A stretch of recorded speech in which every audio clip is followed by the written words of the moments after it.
Today, let's get into a story about an act of profound mercy and its absolutely shocking, devastating conclusion. So at the heart of this story, you've got this incredible contrast. On one hand, an act of just unbelievable mercy. And on the other, an act of unimaginable betrayal. But here's the kicker. They involved the exact same two people. So that's the big question, right? How in the world do you get from one to the other?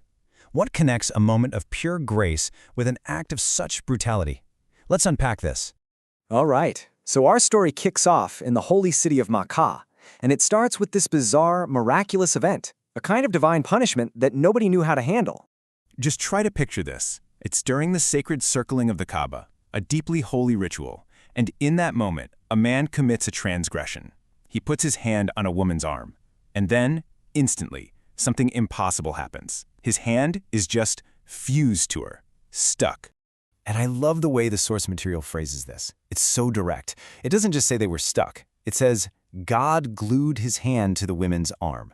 So people weren't seeing this as some freak accident. No, this was seen as a direct divine judgment. And as you can imagine, this caused total chaos. A huge crowd just swarmed the area, completely fascinated and, horrified. It brought the entire ritual around the Kaaba to a grinding halt. The whole thing became a massive public spectacle. So the situation gets serious really fast, and word travels all the way up to the highest authority in the city. But, well, they were about to find out just how limited their power really was. The Emir of Makkah gets called in, and he does what you'd expect any leader to do. He gathers all his wisest advisors, the top scholars in the city, but they're just completely stumped.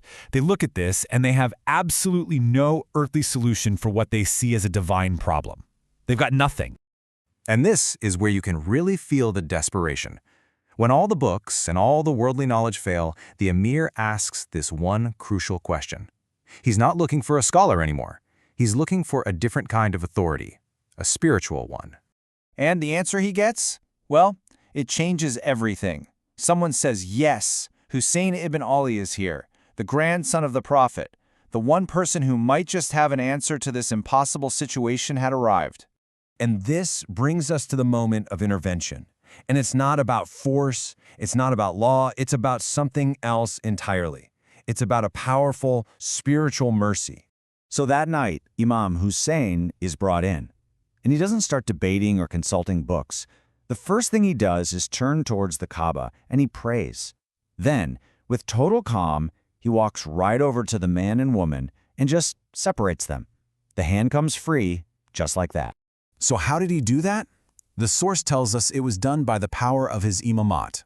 Now what that means is his unique spiritual station, his connection to a divine grace that allows for miracles that are just beyond what normal people can do.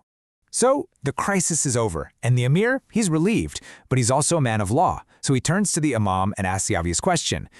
Okay, great, but what about punishment? This guy still committed a crime. Shouldn't I punish him? And Husayn's response is one single word. A word that just hangs in the air, completely defying every expectation. Just no. No punishment, no payback, just pure, unconditional mercy for the man who was literally just divinely punished. You would think that's the end of the story. A beautiful act of mercy, but it's not. And this is where it takes its final, dark turn. The kindness shown on this day would be remembered, but not in any way you could possibly imagine. So this man who was punished by God and then freed by God's servant, he just walks away. He's a free man because of Imam Husayn's incredible kindness. But their paths were destined to cross one last time. And here it is. The source reveals the devastating truth. Years later, after the Battle of Karbala, this very same man was the one who repaid that kindness. In the darkness of the night of the 11th of Muharram, he was the person who brutally attacked Imam Husayn's martyred body, cutting off his hands. The same hand that was once miraculously saved by the Imam's grace was used to desecrate his body. It's just unthinkable. So this story just leaves us with this huge question, doesn't it? What is the true measure of mercy? Is its value in the pure act of giving it with no strings attached? Or is it measured by how it's received? This story gives us no easy answers, but it really forces you to think about the incredible strength it takes to show kindness in a world that's capable of such profound betrayal.